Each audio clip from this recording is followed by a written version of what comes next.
Okay. Well, we will be spoiling the Pit up until episode 9. Here it is up on the screen. We will be doing this until the end of the podcast. So if you don't want to be spoiled in the Pit, you can just drop out here. We'll, of course, be back next week to talk about all of the new things coming up next week and all of that good stuff. If for some reason you want to stick around until the end, I'll take the Pit off the screen if you're watching when we finish, so that we can do another outro that you want to watch. Apparently, I don't know. Sure. I don't live your life for you. Yes, the Pit. You have now been warned. Grace. Yeah, What do you think? I caught up. I watched, I think, 4 episodes. I had watched 3, and then I'm interested in this because I've been watching week to week, and the format is such that it is, real time, or at least feels like it. You've been watching a little bit more bingey. How does that feel? This show is incredible. This show is so good.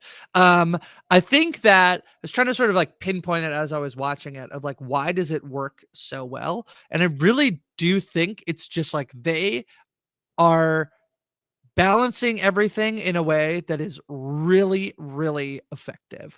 There is a way in which every episode feels like there's always things happening, and you never kind of know where. And I think one of the things I was thinking about was there was like a series of things where it would be like, okay, we got this scene with these people and this patient, and then we go to the next one and it'd be like a different doctor, with a different person, and then we get like 2 doctors, and it was like every time it swaps to a new story, I'm pretty much like, my baseline is super high interest level for any individual story that's happening. Like, I don't ever feel like there's a moment where we're sort of like, I got to get through this scene to get to the next, people. I feel like every story is very well done. The characters are really well defined, I think, in terms of why they might be in medicine, what they're, how their relationships, where their faults and where their strengths are. The relationship stuff, I think, is really strong. There's times where, like, I feel like, as somebody who works, I always say I work in healthcare adjacent. So I do I do education for healthcare providers about diabetes. That's basically what my job is. So trying to make sure that folks know what's going on. So not related to like ER at all almost, other than like occasionally someone might come in who has diabetes, and we want to make sure that they're like treated well. But like, sometimes you're like, wow, can this much really be happening? And I honestly am like super interested in that. I kind of want to talk. My sister-in-law is a nurse who's on mat leave, but does sometimes work in the ER. And I want to be like, is this really what it feels like all day? Just be like, there's a car crash, and then there's, this person, we don't know what's going on with it. Like the amount of like to which it feels like it probably is at least pretty true to how it feels. And it just feels like it's so rich and rewarding, and the writing is so good, and then the acting, I think, on top of that, is really strong. I'm really enjoying it, and almost like it's the type of show where, like, I'm now probably going to try to keep up with it week to week, but it's the type of show that I feel like I can exactly see why it works, because I am going to be so mad when I finish that episode and then can't immediately go to, like, I felt that at the end of this one. Every time the episode ends, you're like, damn it. Yeah. Yep. And not because it's like intentionally cliffhangering you all the time. It, I think, often isn't. But you're still just like, oh, but I want more. I found a YouTube video by this guy, Dr. Mike, I think, who watched episode 1 and did like a review of like how realistic it feels. Not Dr. Mike from Survivor. No, I don't think so. No. I hope it's Dr. Mike. Yeah, Dr. Mike. I thought it was actually a very, very fun video. I want him to do more. And I know there are other YouTube doctors that are doing the same. But basically what I've read is it is fairly realistic in terms of like what it's presenting. The medical advisors are clearly very good. I mean, this is by the people that did ER, which I think, holds up as one of the more accurate sort of medical dramas, and so they know what they're doing. And I do think, like, one of the things that I've seen is you will for sure experience like everything that they've experienced. Yeah. All in the same day, probably not, but like, you can sort of see that as like, well, they we wouldn't see another day. This is the worst day they've probably ever had and ever will. Yeah. Like, right. Yeah. But even then it doesn't feel bad. It doesn't feel unrealistic. It doesn't feel No, I like agree. like it shouldn't be happening. And ER eventually got there. Like, for as good as ER was, for as long as it was good, it did get to the point where you're like, really? Yeah. Twice with the helicopter? Yeah. So and then of course many other medical shows do this, but the Pit is so good with so many things. And I think that the character work is one of the things I really like the most. It really does shy away from the trope of, here are the bad doctors Yeah. and here are the good Yep. doctors. Yep. And the good doctors are always right, and they just need people to listen to them. And the bad doctors are always wrong because they have bad motivations, and they're the bad guys and need to be won against. So getting into spoilers now, in episode 9, we see Dr. McKay have a patient from earlier in the day come back in because she got into a car accident, and she is confronted by and I'm bad with names in general. I'm looking at the cast. Dr. Collins, about how she may have not been as thorough as she needed to be with the patient earlier because of her weight. Yeah. And this is Dr. McKay, who I think we all love. She has been like one of the quote unquote best doctors on the show so far. She like fights hard to help people who are not asking for help. She talks about that. She's part of the street team. She's like got her own sort of backstory. And yet we're now confronted with like, she made a mistake due to her bias potentially. And it was a really interesting conversation between her and Dr. Collins about like where that bias comes from, and like, do you have it, and how, like, this isn't an accusation, I'm bringing up a possibility. And I thought it was really cool to see that interaction. And Dr. Robbie himself will sometimes perform miracles, and yet you can also see like his faults in many episodes, and where like he is often going wrong. And then Dr. Langdon here, who sometimes I love, and then sometimes he's like screaming at Dr. Santos, and you're like, I know Santos can be annoying sometimes, but dude, chill. But then in the next scene, he's like so tender with the dog and Dr. King, and you're like, it really feels so good to have characters that like are so multifaceted in a way that doesn't feel forced. And that's one of the things I really love about the show so far. Yeah, I agree. And almost like as we're talking like about these different I basically I really don't think there's like a character on this show who I don't like in some form or another. Like, I think that they all sort of have like I sort of empathize with all of them about like how just hard I think that this job is, and then how they're all just trying to navigate it all. Like I think that the thing about I think the Dr. McKay scene and pointing out her biasy, her weight, the potential bias she has about weight, comes off the heels of an episode where she's trying to figure out how to get this one woman like help if she's being abused, and like rushing to see if she can like figure out how to get the social worker to get there to like figure out some reason to like get her to stay. And by the time she gets there, she's gone, and it's just like, it's so, and like she's, opening up about how she's wearing the ankle monitor, the addiction issues she had, and how she's trying to sort of be on the road to like getting better. And then you get hit with this like, I think maybe you made a mistake. It's all just like it just, the whole thing feels so, it always feels like how it, not exactly how it must feel, but there's just like so much happening all the time. You just sort of like pop into something else, and yet I give the show a lot of credit for making it actually like pretty easy to follow all of this stuff as well.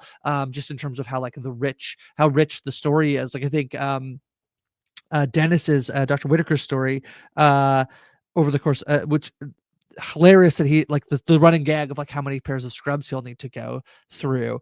But then he has this like thing where he ends up getting like peed on. By the end of it, he's like trying to join the street team so that he can go help this guy make sure he gets like his medication. It's like it's all just like so well intricately woven, I think, in a way that is really satisfying to watch as a TV viewer. Do you have a favorite? I do feel like I have to say I do think Dana might be my favorite. Dana, I think she's sort of like the one always like sort of bantering. She's the one who gets hit at the end of the last episode. That's Dana? I think. I think I love Yes. Dana the most. I think.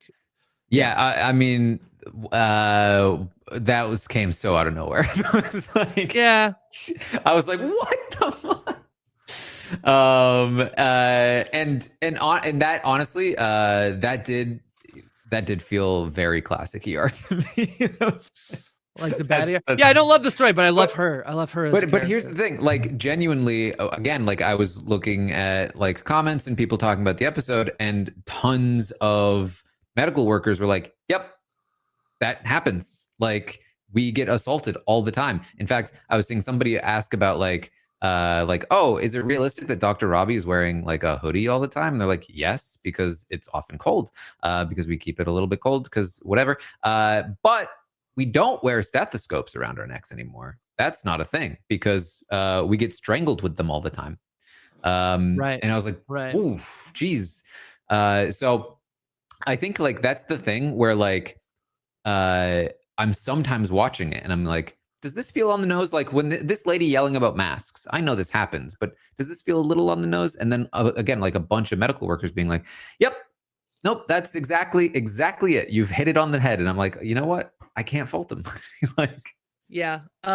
Yeah, and I feel like it's okay even if it's like if it wouldn't happen like that, but to the degree at which like those things happen, they're trying to make a television show. Like I think the way, but it does feel, the one thing I really feel like I have a super appreciation for as I've watched the show is just sometimes I'll be like, talking about something, whatever, I'd be like, I think I'm pretty smart.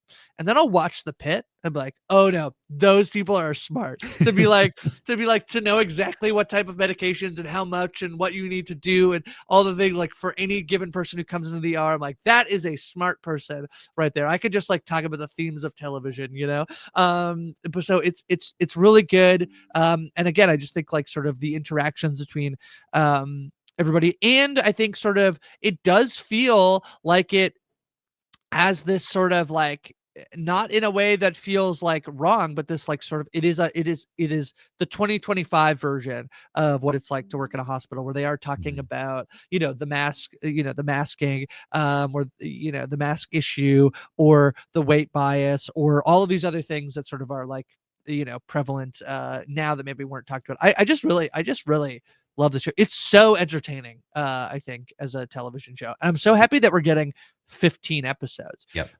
Because this is, kind of when you see a show that has 10 episodes now, you're like, oh, wow, that's like a lot. We got a lot, And so to get 15 is actually kind of astounding. And I'm very excited to know that there's so much more of the show left. There's still 6 more episodes, 6 hours to spend here. So yeah, Langdon asking the mask lady like, so would you like surgery with no masks? Was, again, I was like, feels a little bit on the nose, but man, was that satisfying. It's very good. It's very satisfying. Yeah, I agree. In terms of favorites, I feel like Dr.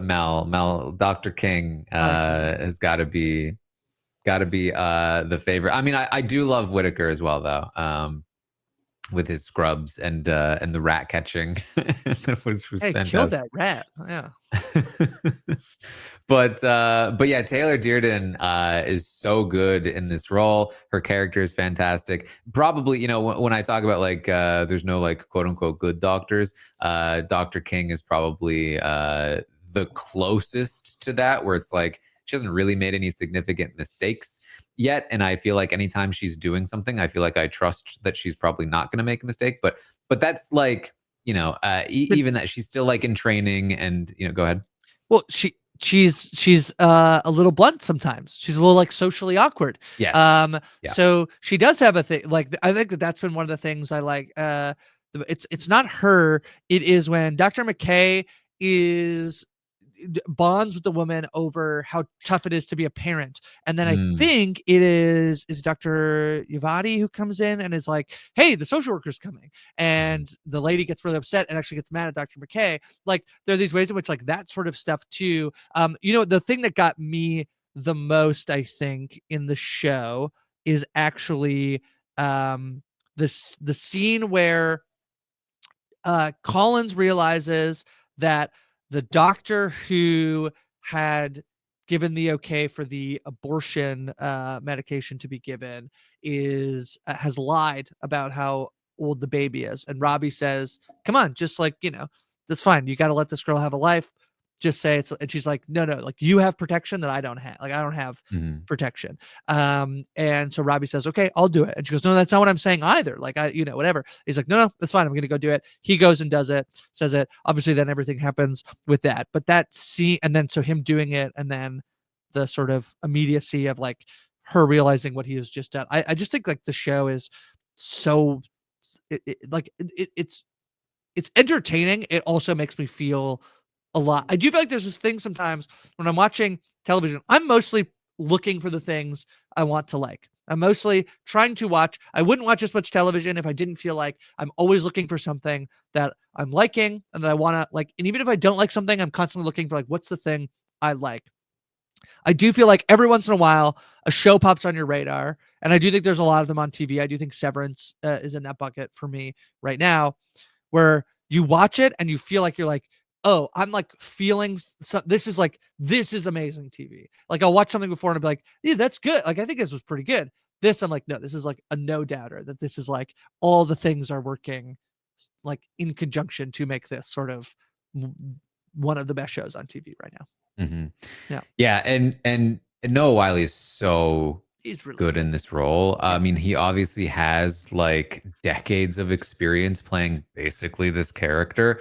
So I'm sure that helps, but like man, he's so good. And I thought it was such a fantastic, I think he wrote the latest episode 9 himself.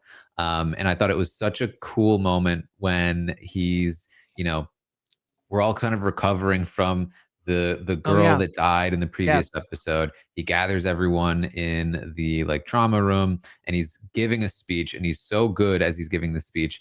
And it's your classic kind of like, here we go, melodramatic kind of moment, interrupted by, guys, we gotta get going. And it just worked really well, I thought. Especially to then have Dana tell the joke about like, you literally just gave a speech about literally burying your feelings. Well, I mean, that's what I like about that too, because there is this way in which like it is the more modern, I think a more modern, like the thing, you know, there's a lot of way in which the show is progressive, because that's probably the reality of when you deal with people in these situations. This is what it's actually like. And yet, like, I think that like that is a kind of like, it is this like, you know, speech that's recognizing like how hard this is going to be, and that it's going to sit with you, and also that you have to move on. We have to go then do the next thing we have to do.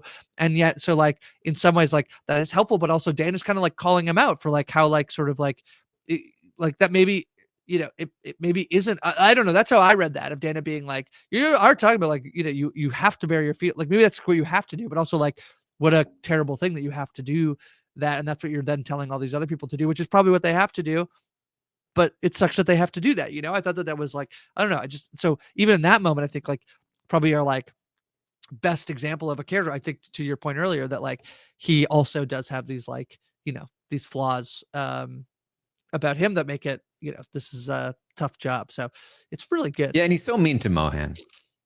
He is pretty mean to Mohan. She's a great doctor. Yeah. Robbie, you need to learn that, okay? Yes. But yeah, I mean, that's the thing too. It's like, it's just like, yeah, it's just so solid all the way around. And just has some great moments. I know a lot of people hate Santos. She's the big kind of controversial figure.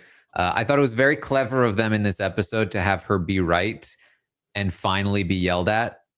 Right. It was just such a clever way of sort of like approaching that character, because a lot of people are like, yes, but not like this though. No.